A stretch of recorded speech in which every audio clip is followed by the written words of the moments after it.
What's up, classmates? Welcome to Gamertown, USA. Population, me.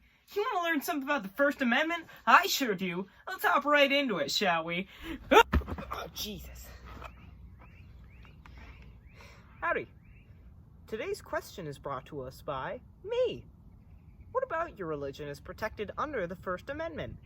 That's a great question.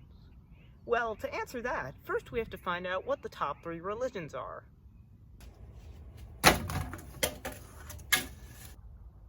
Good enough. So the top 3 religions are these ones right here. That's so cool and epic. Let's hop right into it.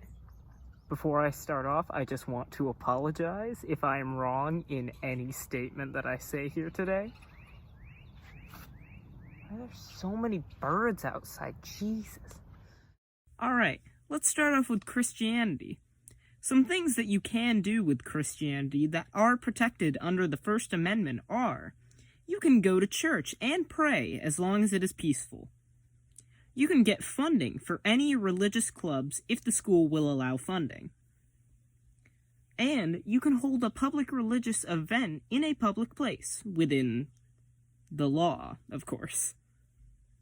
Some things that are not protected by the First Amendment contain Corinthians 14:34, quote, "Women should remain silent in the churches. They are not allowed to speak, but must be in submission, as the law says." This is untrue, because that infringes on your freedom of speech. And my second example is Exodus 21:20, quote, "Anyone who beats their male or female slave with a rod must be punished if the slave dies as a direct result." That is against the law, and you cannot beat your workers in any way. Next up is Islam. While researching, I found an interesting court case about this topic. The Holt versus Hobbs case was about a Muslim prisoner who was denied the option to grow a beard inside of his prison. This was an issue because in certain religions, including Islam, it is considered essential for men who can grow beards to grow beards. However, in the end, they decided he was just exercising his religion and that a prisoner having a beard was the least of their issues. Now for some things you can do that are protected under the First Amendment. You can pray within a setting that is appropriate, and some people who practice Islam do pray 5 times a day. They do not eat meat that has not been blessed in an Islamic way, and they have every choice to not eat meat that has not been blessed. And of course, any public gatherings are alright, just as long as nothing illegal happens. In fact, I really couldn't find anything that you couldn't do. Just don't do illegal things and you'll be alright. Now it's time for the other ones. Atheism and agnostic.